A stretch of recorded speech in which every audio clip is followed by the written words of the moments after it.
Hey everyone, welcome back to the Road to 2000 series. This is episode 12.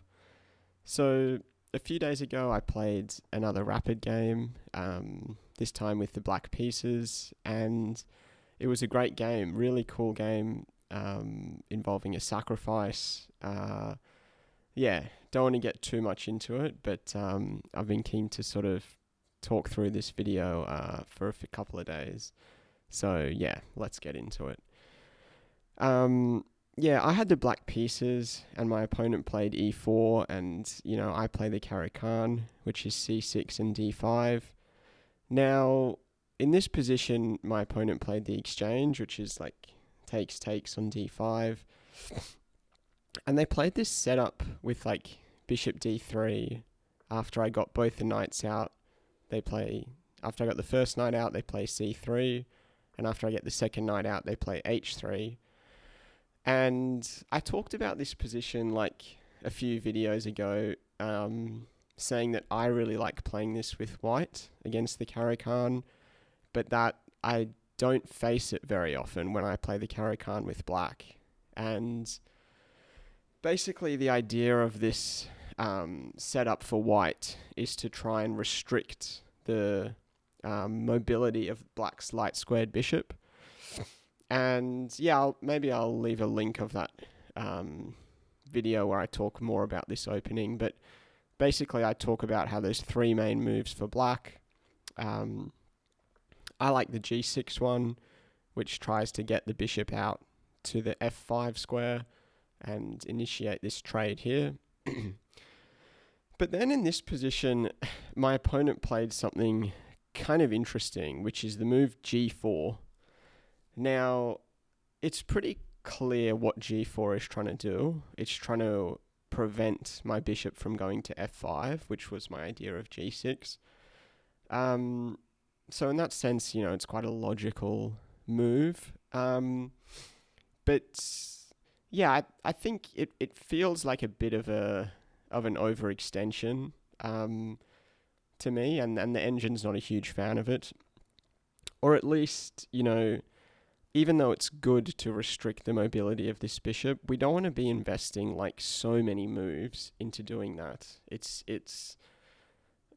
only a minor part of the game, like restricting this bishop, that we don't want to be pushing pawns in front of our king side and spending so many moves to do that. I considered h5 to try and insist, or to try and really get my bishop out, but eventually I just settled for bishop g7, and I kind of argued that yes, I'm going to struggle to get this bishop out, but white's invested too many moves to prevent me from doing that, so this must be a win for me out of the opening. Okay, so my opponent got their knight out, knight f3. I played queen a5. Little bit of a speculation move. I don't love it in hindsight, but the idea of it was just to pin this pawn, and exert further pressure on this d4 pawn. And if white sort of plays bishop d2, I think I was just going to drop back with the queen to b6. But probably castling was a bit better. So my opponent played bishop f4. And at this point, I sort of I saw something that I kind of had an idea about in the previous move. And it's this move, knight takes g4. If after knight takes g4, h takes g4, bishop takes g4, you're sacrificing a piece for two pawns, that doesn't really seem worth it. But I was convinced that I could win a third pawn, and in particular this pawn on d4, through a sequence, and it's based on this pin here. So currently this pawn is defended only once, really, because this is not a real defense. So after takes, I'm pinning the only defender of this pawn, and also by moving my knight, I'm opening up another attacker. So I've got two attackers on this pawn, and my opponent's only got like a pinned knight defending it. It's true that they can block the pin with the bishop, but then I can take, and take. Let me play it out, because that's basically what happened. So I decided to go for this sacrifice.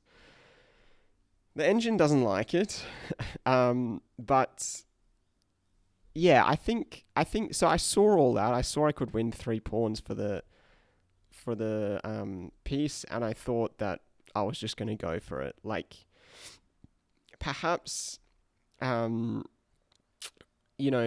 I was convinced to go for it just because I thought it was cool. Like, it would create a very imbalanced game, 3 pawns versus a piece, and I thought that would be a fun game to play, which is probably not the best reason to go for it. But, I definitely thought it was like a sound idea to trying to win these 3 pawns for a piece. So I went for that idea. I played knight takes on g4, pawn takes, bishop takes, and then my opponent did retreat the bishop.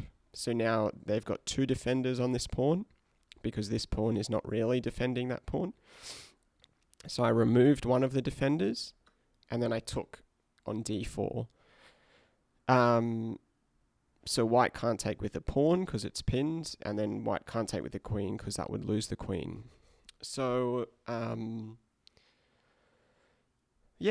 was basically, this is basically like the start of where things get interesting, I suppose, or it's the start of like a really imbalanced game.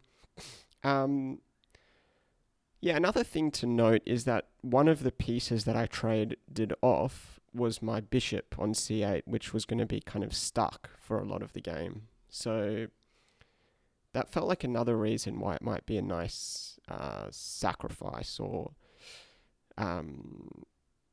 trade of one piece for 3 pawns. Anyway, my opponent played knight d2. I took the bishop. I think, I was kind of happy to get rid of the bishop pair. After knight takes and castles, the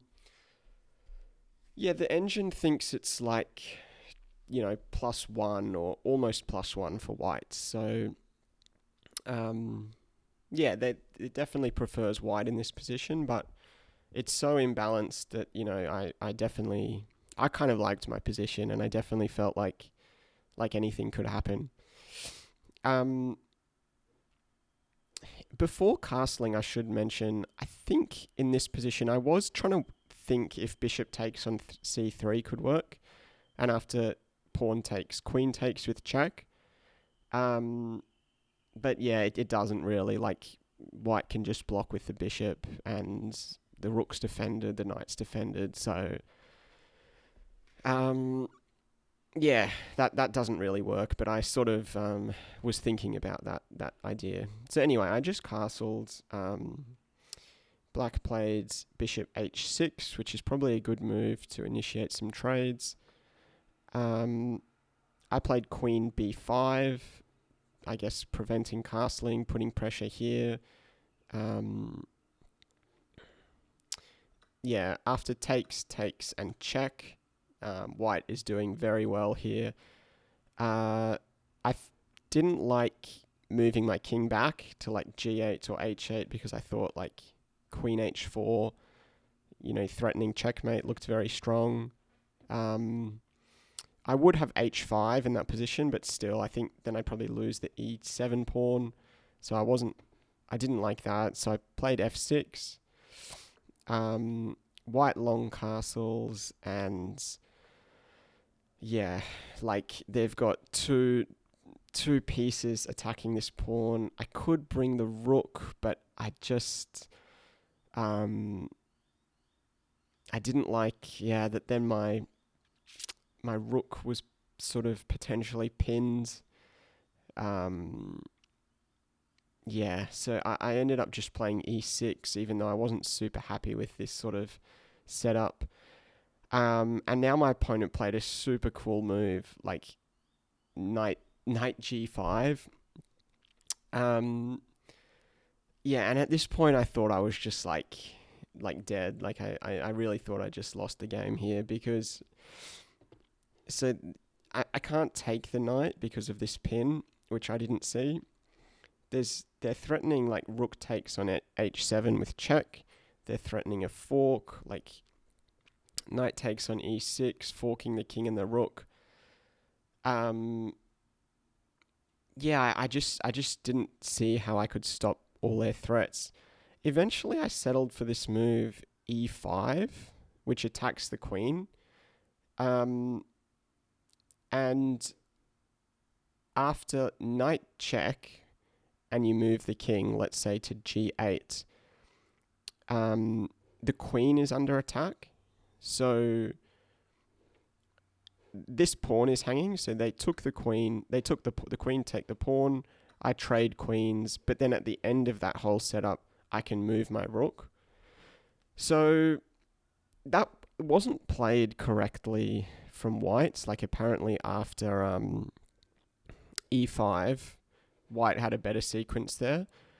But how it was played, in the end, I only lost one pawn from that whole setup. And yeah, this is not looking too bad for me. I felt like I still had some chances, even though the engine thinks it's now +2 for white. It's saying I got disconnected, so let me just double check that everything's working still when I make the next move. Yep. Okay, so my opponent doubled up rooks on the d file. Looks pretty sensible. I played h6. I think, yeah, I was worried about checkmate. So rook d. After rook d8, sorry, if I played a lazy move there, rook d8, check, check, check. The knight covers this square, so I'd have to go here. And then, yeah, this is checkmate. So I created a bit of breathing room. I think h5 probably would have been better, but I just played h6. Knight c5. I attack the knight. It moves back. I start pushing my h-pawn, which is my real like asset here, like these little pawns. Rook d6, king g7. Basically, like the next 10 moves, I just try and advance these guys forward, support them with a rook. Don't hang anything. I'm down to a minute on the clock. My opponent's got 9 minutes. So I might go through this a little bit quicker, but basically I just try to push everything. I support with the rook. I play rook h5. Knight drops back. I keep pushing the pawns. King up. Rook back. Keep pushing the pawns. That attacks this pawn, on e5. So I defend it. Then I push. I didn't really want to give the knight access to this d4 square, which looks quite strong, but I felt I had to there. That attacks the f5 pawn and also threatens a fork. So I support with the king. And now it's apparently a draw. So I don't know what really happened in the last 10 moves that my opponent played incorrectly, but basically I just had a very logical game plan. I just pushed these pawns, tried to support them with the rook, brought the king into the game. I'd probably have to look through it in more detail about what my opponent did wrong, but I felt like I had a pretty clear game plan here. King d2, I play rook d7, pinning the knight, keep pushing the pawns, and then the king came all the way to f4, which, even though it's very active, I did start thinking about, some checkmating patterns here, and or maybe on the next couple of moves, like after h3, rook e2, I played king f6, And I did start having some ideas of like h2, rook h3, and currently the knight defends f3, but let's say you take the knight first and then play rook h3, rook f3. That would be checkmate. So with the rook there, pawns and king, I was kind of, eyeing off that checkmating pattern. Knight c6 doesn't really affect anything. So now I'm starting to get this plan in mind. And even if I can't deliver checkmate, it just looks like, I'm really cutting off white's king from doing anything there. So it sort of seems advantageous to me. I've got 22 seconds, but my opponent's down to 3 minutes now as well.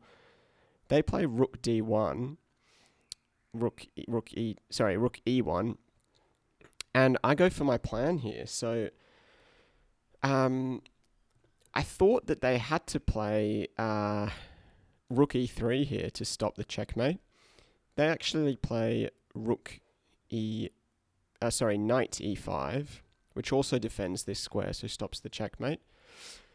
But yeah, now I come up with a move that I think looks pretty cool. So yeah, this is probably another good pause the video moment. So yeah, try and come up with a move here. How do you progress here for black? Like, there's lots of good moves in this position, but what is a move that kind of, either wins on the spot or puts you in a very strong position? Have a go at the pause the video moment. Okay, so basically the move is rook d3, rook d to d3, and that's the move that I played. And I think I might not have spotted that unless my rook was attacked. So my opponent attacked my rook, which made me think I had to move the rook. And then just in a snap-second decision, I thought, let me play rook d3. The idea behind rook d3 is that white can't take it because then this is checkmate. This knight is, fulfilling a very important role of defending checkmate. But it also adds an attacker to the checkmate threat. So, like this, if white does nothing, you can play check, they'll take, and then checkmate.